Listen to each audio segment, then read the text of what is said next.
बहुत बहुत स्वागत है आप सभी का आपके अपने YouTube channel Shukla study point में। मैं शिवम शुक्ला आप सभी दोस्तों का हार्दिक स्वागत करता हूं।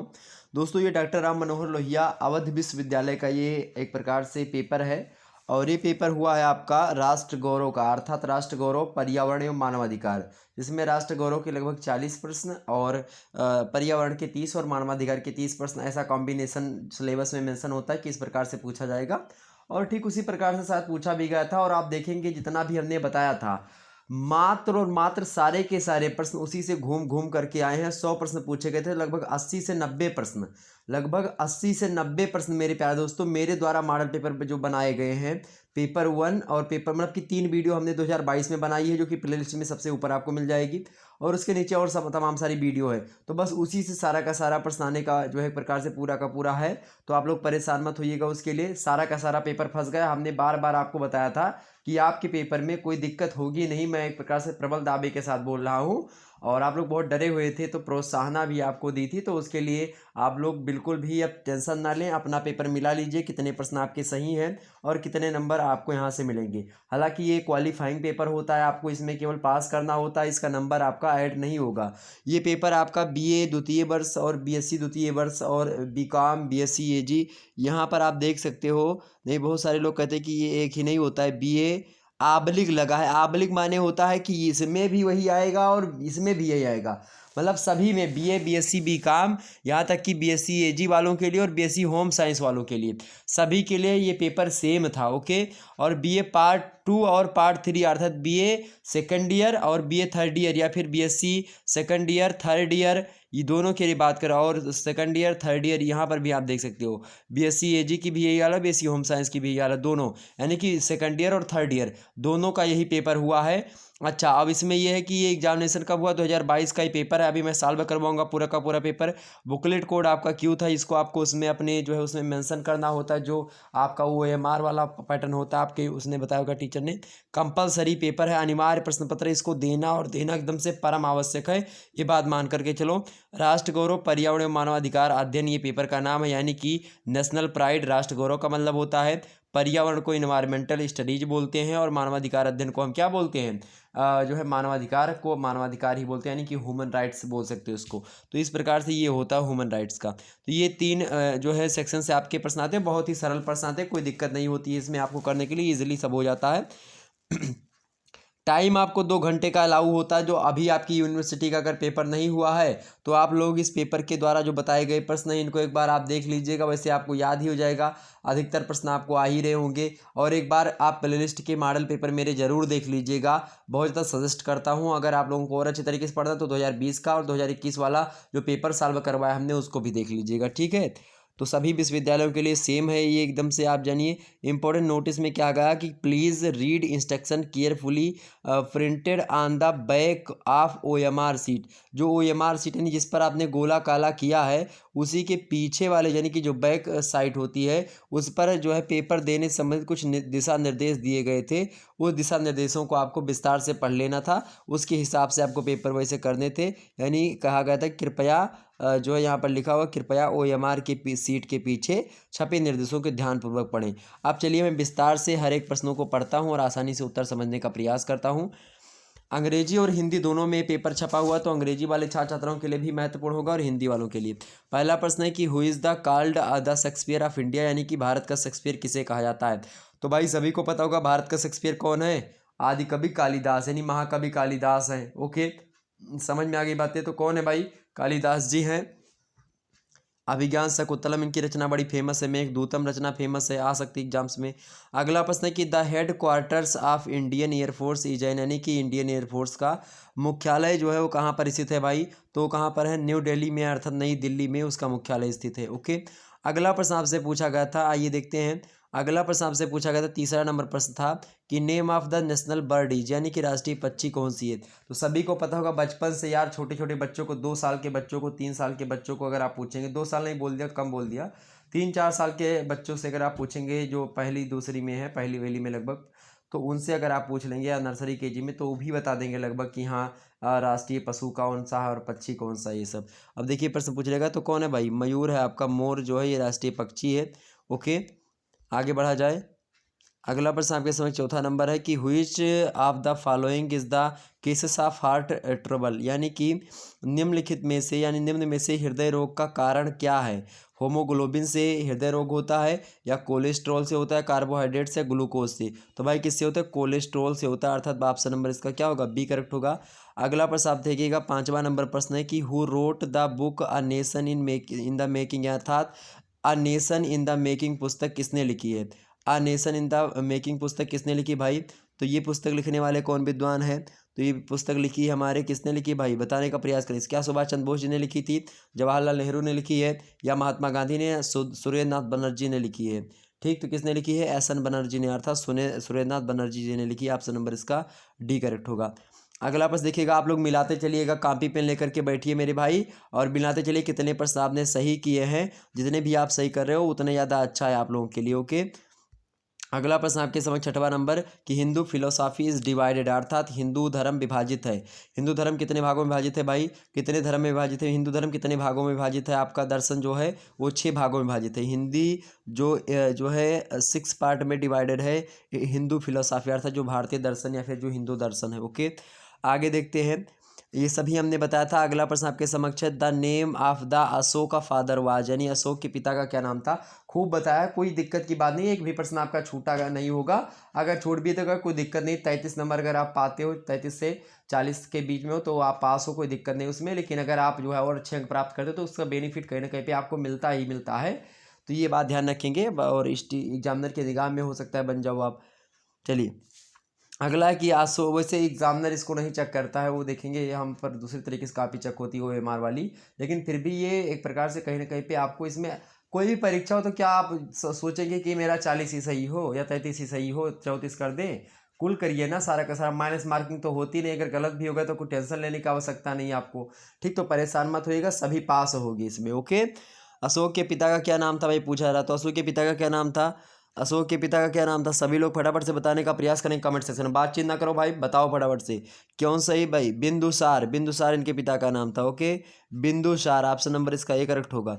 अगला प्रश्न देखिएगा, 8वां नंबर प्रश्न पूछा गया था कि the Arya Samaj was founded by, यानी कि आर्य समाज की स्थापना किसने की थी। बार बार बताया था किसने, स्वामी दयानंद सरस्वती जी ने करी थी। ऑप्शन नंबर इसका बी करेक्ट होगा। ओके, अगला प्रश्न आपके समक्ष है, मनुस्मृति इज कंपोज्ड बाय, अर्थात मनुस्मृति रचना है, किसकी रचना है, तो मनु की ही रचना है मनुस्मृति। मनु कौन थे, एक राजा थे। ठीक है, वैवस्वत मनु। ओके, अगला प्रश्न आपके समक्ष है, 10वां नंबर प्रश्न है कि Nalanda university was situated in, अर्थात नालंदा विश्वविद्यालय जो है स्थित था, कहाँ पर स्थित था, तो सभी को पता होगा बिहार राज्य में स्थित था। ओके, अगला प्रश्न आप देखिएगा, सभी लोग बहुत ही इंपॉर्टेंट प्रश्न आ रहे हैं। अगला प्रश्न आपके समक्ष है कि national animal of India is, अर्थात भारत का राष्ट्रीय पशु क्या है। सभी को पता कौन है भाई, बाघ है, यानी टाइगर है। ओके, अगला प्रश्न आपके समक्ष है, 12वां नंबर प्रश्न है कि the number of Vedas is, यानी कि वेदों की संख्या कितनी है। वेदों की संख्या कितनी भाई, तो वेदों की संख्या कितनी है, 4 वेद है।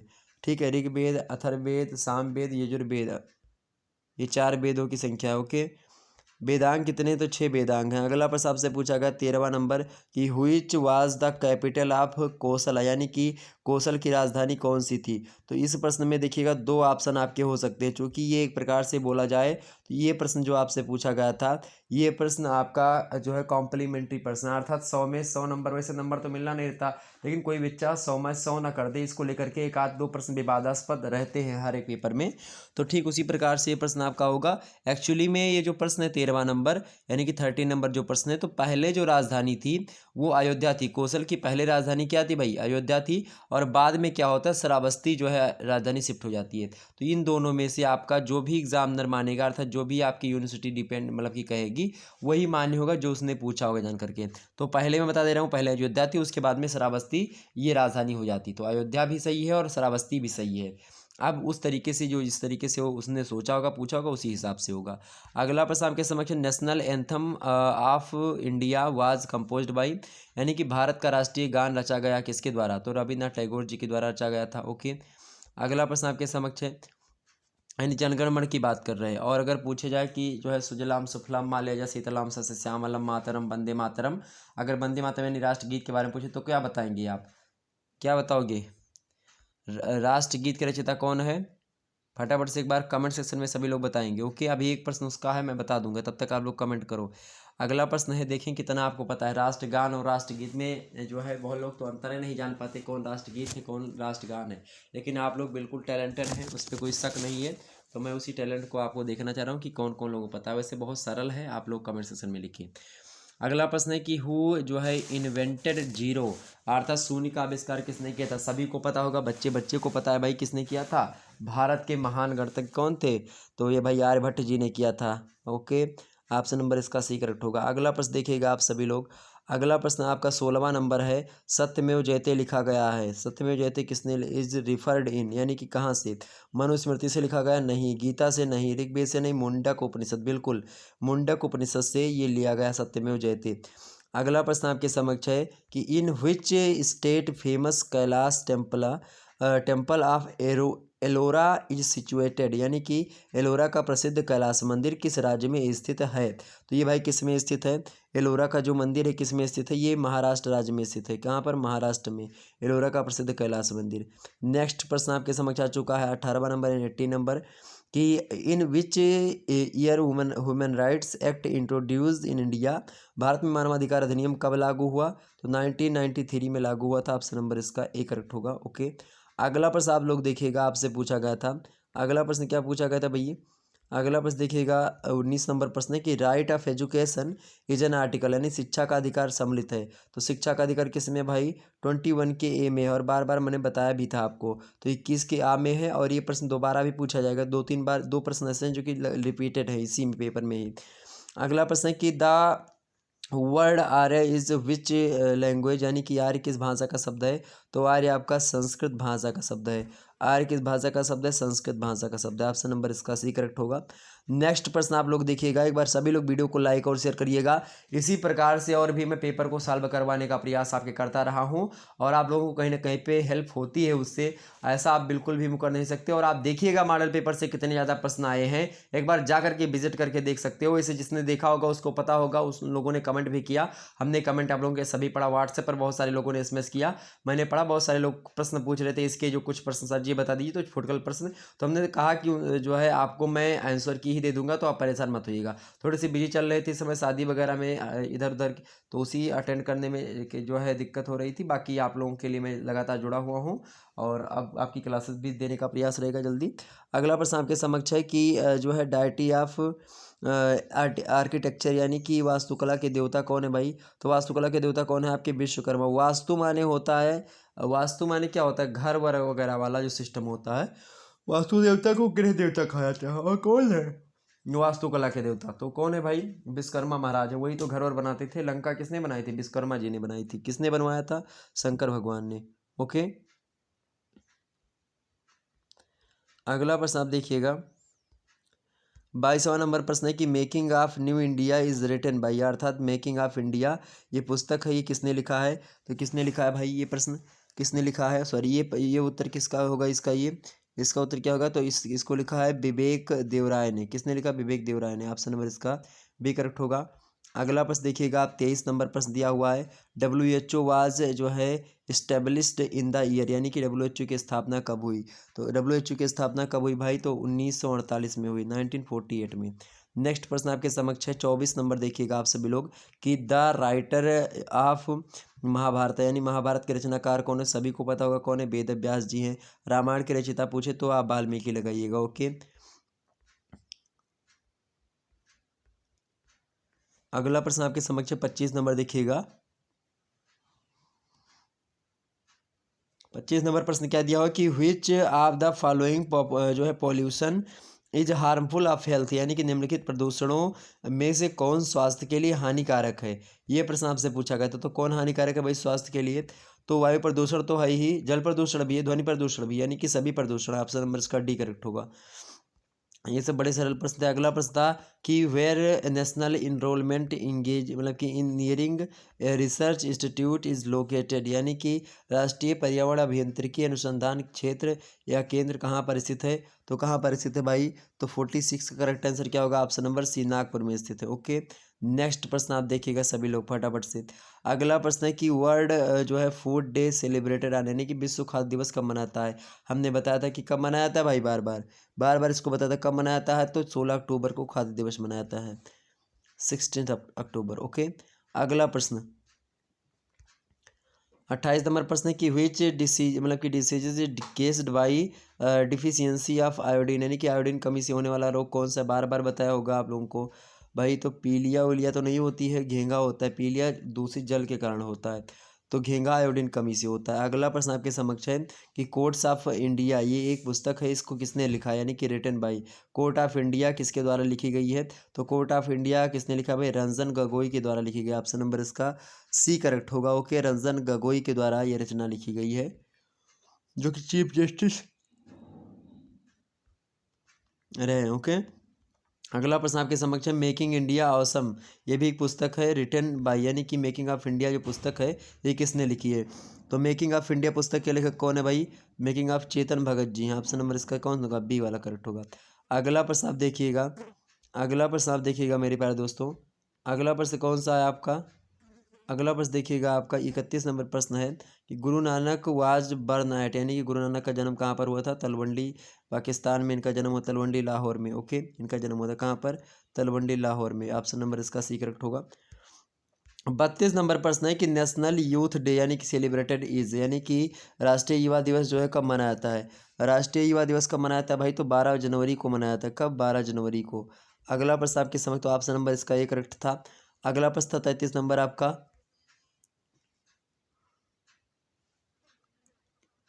सॉरी 33 नंबर प्रश्न आपका क्या था कि which is the largest fresh water lake in India 2022, यानी कि 2022 में भारतवर्ष की फ्रेश वाटर की सबसे बड़ी झील कौन सी थी। तो करेक्ट आंसर क्या होगा आपका, ऑप्शन नंबर बी, बुलर झील। ओके, कौन सी झील थी, बुलर झील। नेक्स्ट प्रश्न आप देखिएगा, नेक्स्ट प्रश्न आप देखिएगा तो कौन है भाई, बुलर झील है। नेक्स्ट प्रश्न आपके समक्ष आ चुका है, प्रश्न क्या है भाई देखिए सभी लोग फटाफट से। 34 नंबर प्रश्न आपके समक्ष है कि बिगेस्ट लेक ऑफ इंडिया, यानी कि भारत की सबसे विशाल झील कौन सी है। भारत की सबसे बड़ी झील कौन सी है। सबसे बड़ी झील वैसे तो बेम्बाड झील है, लेकिन अगर इसमें ऑप्शन में बेम्बाड नहीं मिल रहा है तो इनमें से कोई नहीं, तो हो सकता है आप लगा दे, तो इसमें डी भी हो सकता है आपका।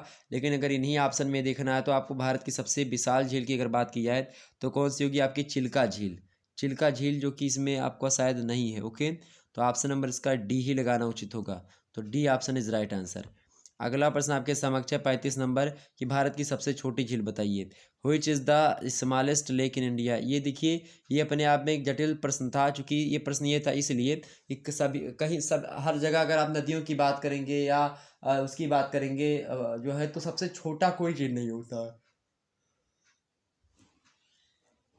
हमेशा बड़ों की बात होती है, छोटों की बात नहीं होती है। तो जो छोटों के लिए पूछा गया यहाँ पर सबसे छोटी झील कौन सी, तो ये निर्धारण कर पाना कहीं ना कहीं पे कठिन सा प्रश्न है।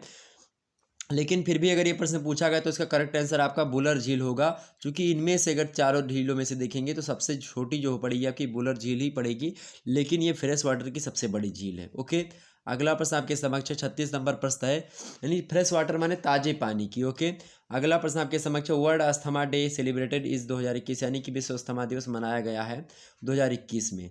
तो कब मनाया गया भाई, तो 36 का करेक्ट आंसर आपका क्या होगा, 5 मई को ही मनाया गया है। ओके, ऑप्शन नंबर इसका ए करेक्ट होगा। अगला प्रश्न आपके समक्ष है, अगला प्रश्न 37 नंबर देखिएगा कि world population day is celebrated, यानी कि विश्व जनसंख्या दिवस मनाया जाता है। तो विश्व जनसंख्या दिवस कब मनाया जाता है भाई, विश्व जनसंख्या दिवस आपका कब मनाया जाता है, तो 11 जुलाई को मनाया जाता है। कब, 11 जुलाई को। ऑप्शन नंबर इसका डी करेक्ट होगा। अगला प्रश्न है ग्रीन गैसेस है, यानी कि ग्रीन हाउस गैसेस कौन सी, कार्बन डाइऑक्साइड है, सीएफसी है, मीथेन है, उपरोक्त सभी, यानी कि ये डी वाली करेक्ट आंसर होगा आपका। क्या करेक्ट होगा भाई, D option is right answer.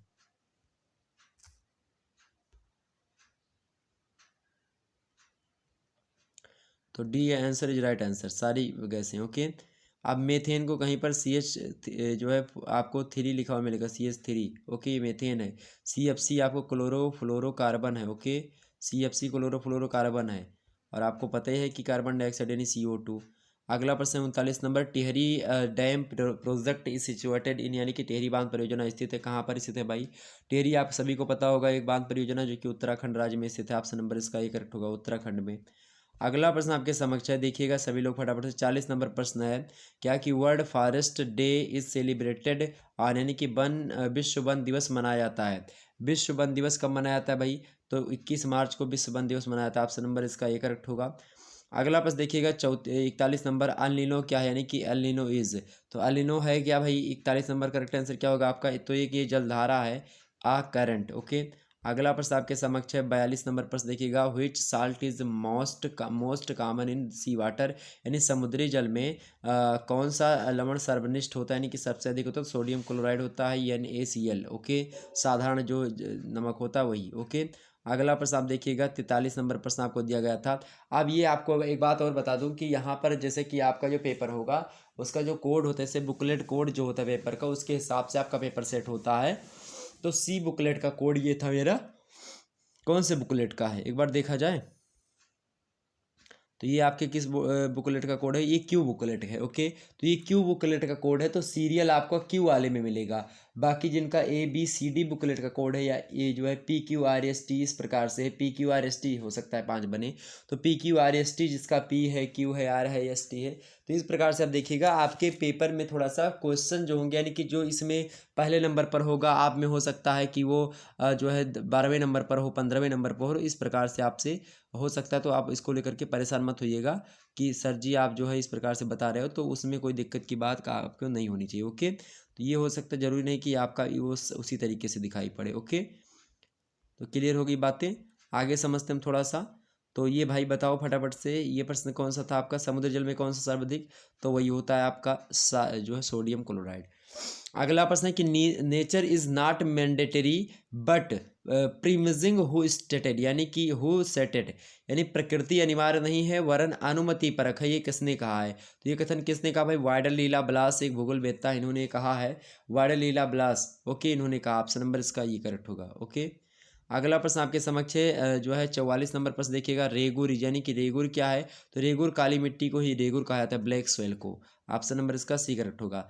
अगला प्रश्न आप देखिएगा 45 नंबर प्रश्न है, मोस्ट इंपॉर्टेंट प्रश्न है। तो मोस्ट डांस फॉरेस्ट, यानी कि सर्वाधिक सघन वन कहाँ पर पाए जाते हैं? तो भूमध्य सागरीय प्रदेशों में, यानी कि इक्वेटोरियल एरियाज में आप देखेंगे सवाना टाइप के, या फिर आप देखेंगे जो भूमध्य सागर पे पड़ेंगे, आप वहाँ पर जाइएगा, सवाना बोल दिया मैंने, आप भूमध्य सागरीय में देखेंगे तो जो अफ्रीका के अमेज़न के या फिर छोटे दक्षिणी अमेरिका के जंगल हैं वो कहीं ना कहीं भूमध्य रेखा पर पड़ते हैं, बहुत ज़्यादा सघन है, घने हैं। ओके, हरे भरे बहुत होते हैं।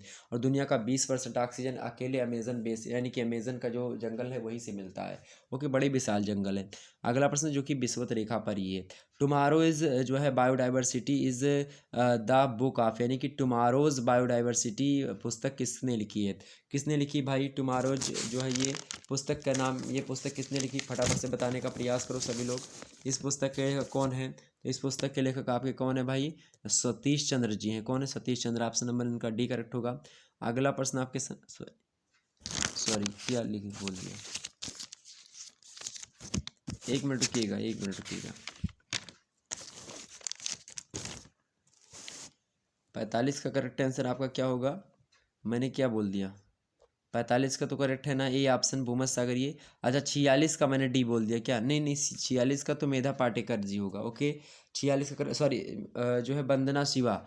तो ऑप्शन नंबर इसका क्या करेक्ट होगा? टुमारोज बायोडाइवर्सिटी ये पुस्तक है, और इस पुस्तक को लिखा किसने है? वंदना शिवा जी ने। किसने लिखा? वंदना शिवा ने लिखा है। तो ऑप्शन नंबर इसका बी करेक्ट होगा, वंदना शिवा रिटन जो है टुमारोज बायोडाइवर्सिटी पुस्तक। ओके। अगला प्रश्न आपके समक्ष है, द जो है मतलब कि भारत में वन्य जीव अधिनियम जो है वो कब पारित हुआ? यानी कि जो वाइल्ड लाइन एक्ट है, लाइफ एक्ट है, वो इंडिया वाज ये जो है इनेक्टेड, यानी कब जो है पारित किया गया भारत में वन्य जीव अधिनियम? तो कब पारित किया गया भाई? वो कब पारित किया गया था?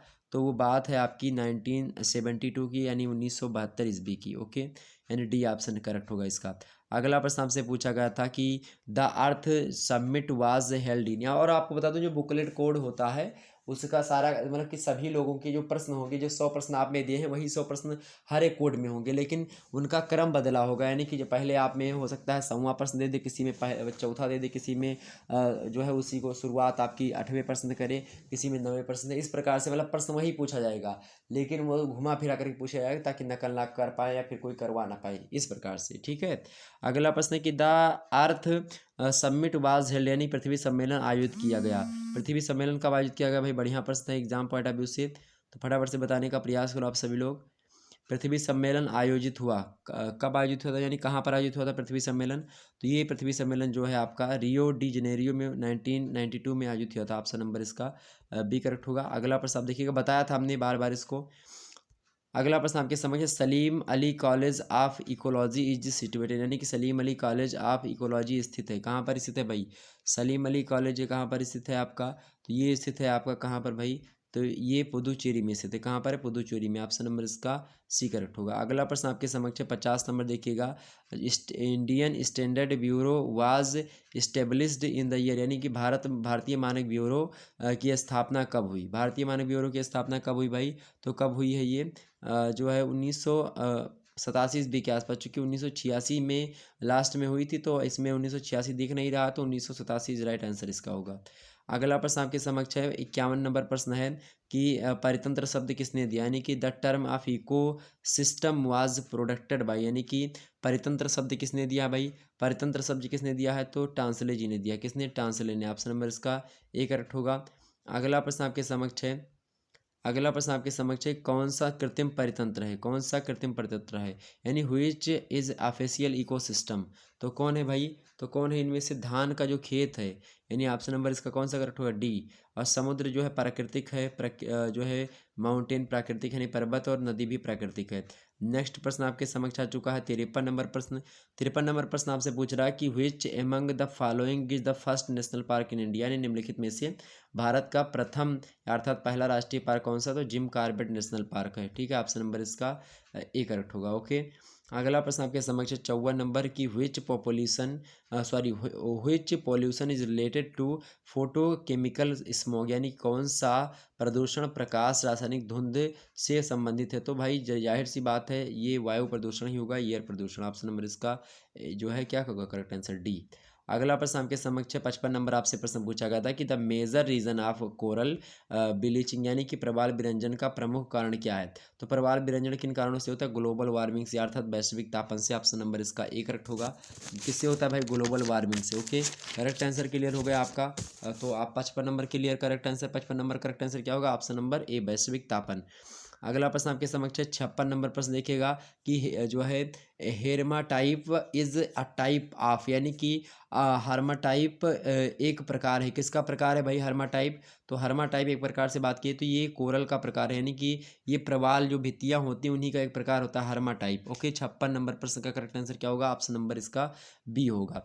अगला प्रश्न आप देखिएगा 57 नंबर प्रश्न है कि the albedo of the earth, यानी कि पृथ्वी का जो एल्बिडो है वो कितने परसेंट है? तो एल्बिडो की अगर बात की पृथ्वी के, तो इसका परसेंटेज कितना है भाई? इसका परसेंटेज आपका है 35 से 35% के आसपास। तो 35% is right answer. Option number इसका ये करेक्ट होगा।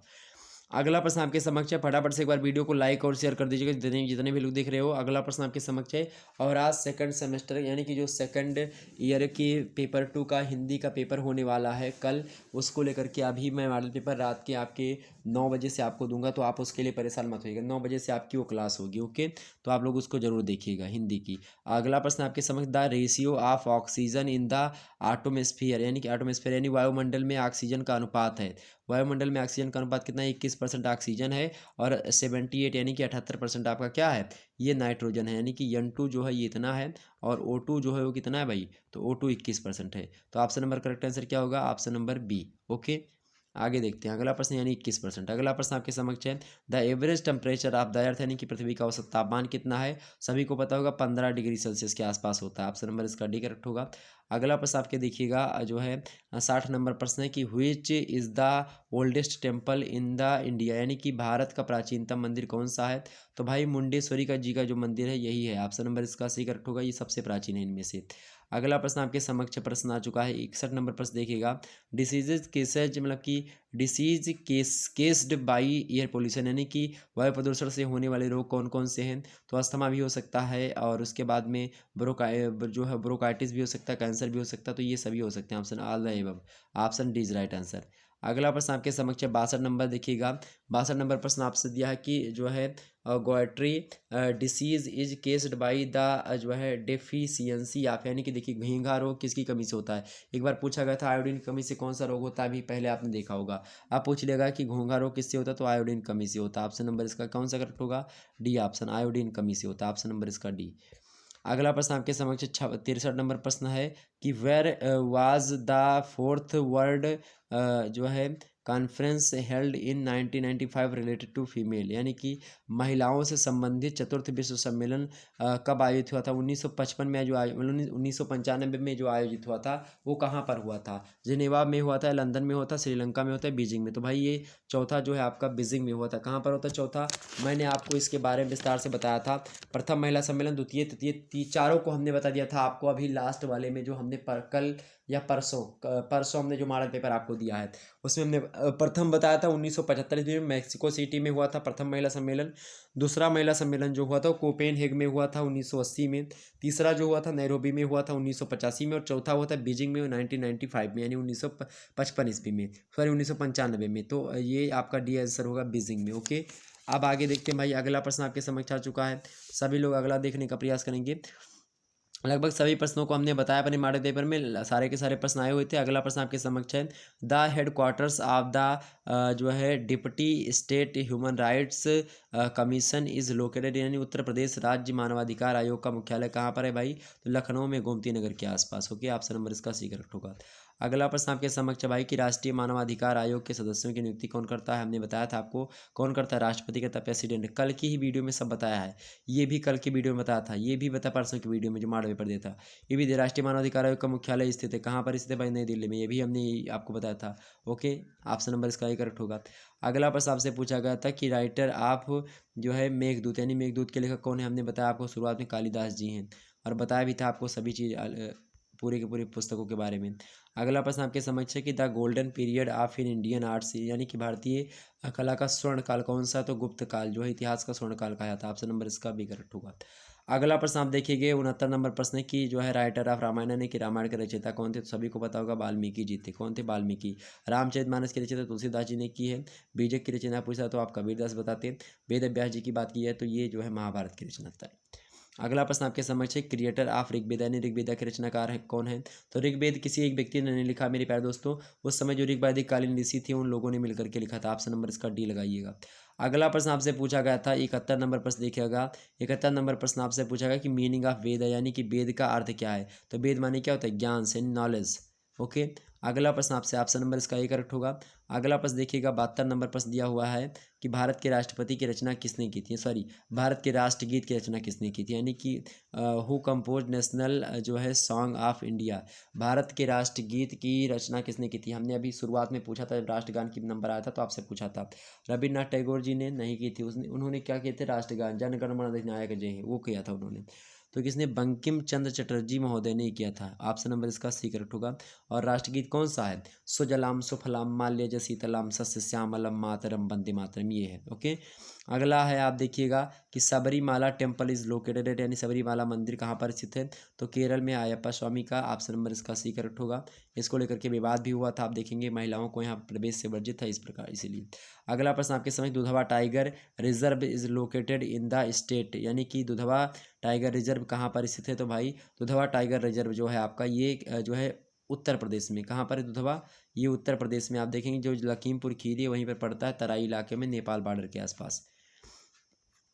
अगला प्रश्न आपके समक्ष 75 नंबर प्रश्न है कि Padmanabha temple is located in, यानी कि पद्मनाभन जो मंदिर है वो कहाँ पर स्थित है भाई, तो पद्मनाभन मंदिर कहाँ पर स्थित है। 75 का करेक्ट आंसर क्या होगा आपका, तो ये विष्णु भगवान का मंदिर है और केरल राज्य में स्थित है। ऑप्शन नंबर इसका ये करेक्ट होगा।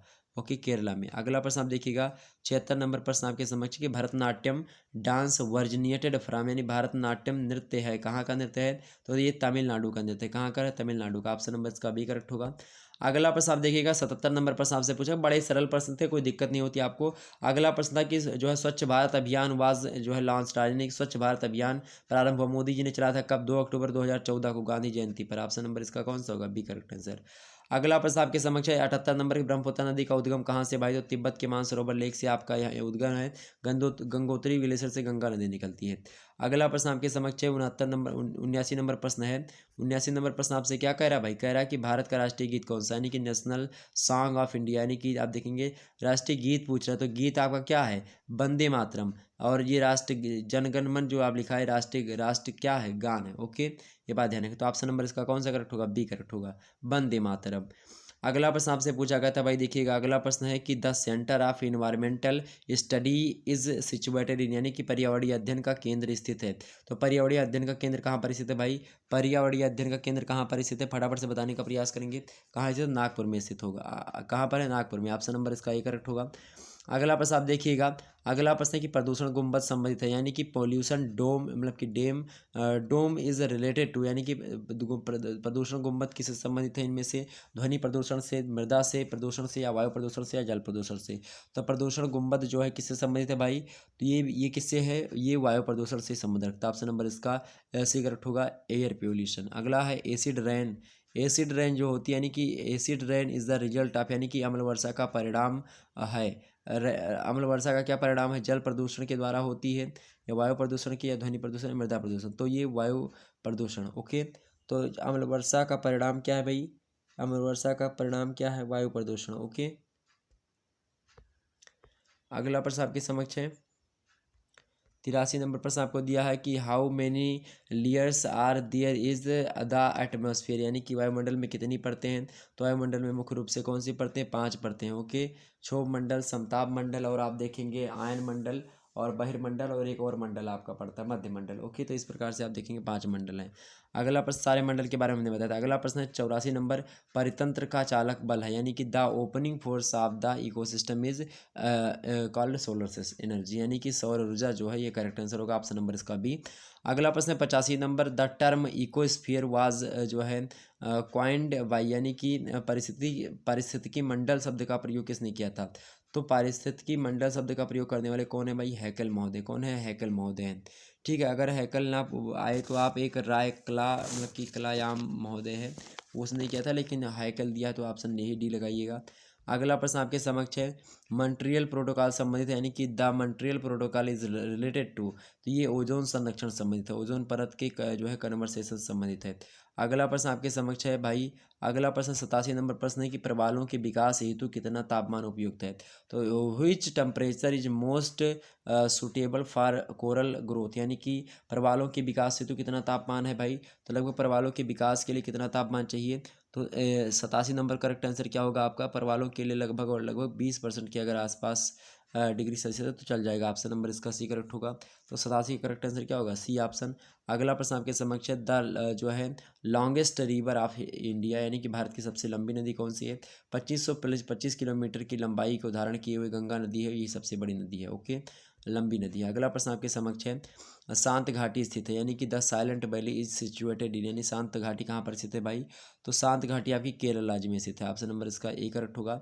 अगला प्रश्न आपके समक्ष 90 नंबर, सिस्मोग्राफ मेजर्स, यानी सिस्मोग्राफ मापन करता है, किसका मापन करता है? तो ये भूकंप का मापन करता है। कौन? सिस्मोग्राफ। ओके, ये बात ध्यान रखिए, किसका मापन करता है भाई? सिस्मोग्राफ जो आपका है ये भूकंप का मापन करता है। अगला प्रश्न आपके समक्ष है United Nations day is celebrated on, यानी कि संयुक्त राष्ट्र दिवस मनाया जाता है। संयुक्त राष्ट्र दिवस कब मनाया जाता है भाई? संयुक्त राष्ट्र दिवस तो 24 अक्टूबर को मनाया जाता है। कब? 24 अक्टूबर को संयुक्त राष्ट्र दिवस मनाया जाता है। ऑप्शन नंबर इसका कौन सा करेक्ट होगा? बी करेक्ट होगा, 91 का। तो ऑप्शन नंबर बी। और इन सभी प्रश्नों को कल परसों में हमने खूब बताया था। मानवाधिकार का तो पूरा का पूरा आपका वही आ गया, पर्यावरण का भी वही आ गया, और उसका भी वही। आप देखिए तीनों पेपर हमने बना दिया अलग अलग, आप उसको एक बार जरूर देख लीजिए, पहले लिस्ट में मिल जाएगा। अगला प्रश्न आपके समक्ष है कि वर वाज द फर्स्ट जो है conference of for women health, यानी प्रथम महिला सम्मेलन कहाँ आयोजित हुआ था? हमने बताया था आपको कहाँ पर हुआ था भाई? प्रथम महिला सम्मेलन कहाँ पर हुआ था? वैसे तो ये हुआ था आपका मैक्सिको सिटी में। और कब हुआ था? तो 1975, तो 1975 ईस्वी में हुआ था। ओके, अगला प्रश्न उसके बाद में 85 में होता है, फिर उसके बाद में आपका 95 में लास्ट होता है, चौथा वाला। अगला प्रश्न आपके समक्ष है कि वर वाज यूनिवर्सल डिक्लेरेशन एडोप्टेड, यानी कि सार्वभौमिक घोषणा कहाँ स्वीकृत हुई थी? तो ये न्यूयॉर्क में हुई थी, यूनाइटेड नेशन में। ऑप्शन नंबर इसका बी करेक्ट होगा। ये मानवाधिकार का जो घोषणा पत्र उसकी बात कर रहा है। अगला प्रश्न है 94 नंबर मानवाधिकार दिवस मनाया जाता है। ये बताया था कि ये आएगा 100% तय है 10 दिसंबर। तो ये मानवाधिकार दिवस कब मनाया था? 10 दिसंबर को। ऑप्शन नंबर इसका ये करेक्ट होगा। एक बार आप सभी लोग कमेंट में लिखिए जो जो पेपर दे करके आए हैं आपके कितने जो है सही हुए हैं, आपके कितने सही हुए हैं, ये आप पेपर के नीचे कमेंट में ज़रूर लिख दीजिएगा। जितने भी लोग हमारे साथ देख रहे हैं, जितना भी आपका स्कोर हो, आप एक बार कमेंट सेक्शन में लिखेंगे ताकि लोगों को और बच्चे जो हमारे बाद में इस वीडियो को देखें उनको पता चले कि कितना हाँ सर जी के द्वारा पढ़ाया गया कितना आता है और किस तरीके से आप लोग अच्छे अंक प्राप्त करते हो। ओके, अगला प्रश्न आपके समक्ष है 95 नंबर प्रश्न देखिएगा आपके समक्ष। ऑन लिबर्टी जो पुस्तक है उसके लेखक कौन है? यानी कि the writer of on liberty, यानी ऑन लिबर्टी पुस्तक के लेखक कौन है भाई? तो कार्ल मार्क्स नहीं, ये जे.एस. मिल है, जॉन स्टुअर्ट मिल, ये है इसकी ऑन लिबर्टी के लेखक। ऑप्शन नंबर इसका बी करेक्ट होगा। अगला प्रश्न 96 नंबर प्रश्न है कि national human rights commission of India is associated in the year, यानी कि भारत का राष्ट्रीय मानवाधिकार आयोग स्थापित हुआ तो कब हुआ था? 1993 में, 1993 ईस्वी में। ऑप्शन नंबर इसका कौन सा करेक्ट होगा? सी वाला। अगला प्रश्न आपके समक्ष 97 नंबर प्रश्न देखिएगा कि number of fundamentals rights in India, मतलब कि इंडिया इज, भारत में मूल अधिकारों की संख्या है। भारत में मूल अधिकारों की संख्या कितनी भाई? भारत में मूल अधिकारों की संख्या कितनी है? तो 6 मूल अधिकार हैं भारत में। ओके, बात देने पहले 7 हुआ करते थे लेकिन 6, और इसको बताया भी हमने था कि संपत्ति के अधिकार को अब एक कानूनी अधिकार बना दिया गया है। अब वो एक प्रकार से मानवाधिकार नहीं रहा आपका। ओके, अगला सॉरी मानव अधिकार बोल रहा हूँ आपका, वो अब आपका मूल अधिकार नहीं रहा। अगला प्रश्न है हाउ मेनी मतलब how many schedule are in India Indian constitution, यानी कि भारत संविधान में कितनी अनुसूचियाँ हैं? तो भाई भारतीय संविधान में 12 अनुसूचियाँ हैं। पहले 8 अनुसूचियाँ थी, 4 अनुसूचियाँ नई जुड़ी हैं। भारतीय संविधान में कितने भाग हैं? तो पहले 22 भाग थे और आज भी आप देखेंगे तो 22 भाग हैं, लेकिन बीच में 3 जो है भाग बढ़े थे तो 3 भाग की कटौती भी हुई, तो इस प्रकार से 25 हुए थे फिर 22 हो गए। तो इस प्रकार से ये है। अनुच्छेदों की बात करेंगे तो 395 अनुच्छेद आज भी हैं, लेकिन लगभग 100 से अधिक बार संशोधन हो चुका है और नए नए अनुच्छेदों को खा करके, जैसे कि पहले का खा यानी 21 में जो का जोड़ा गया है, जो शिक्षा का मौलिक अधिकार है उसको ऐसे संशोधन के द्वारा ही तो जोड़ा गया। 2002 में संशोधन हुआ था।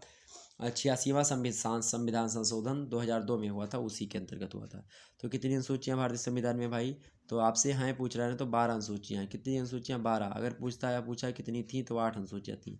है पूछा तो 12 अनुसूचियाँ।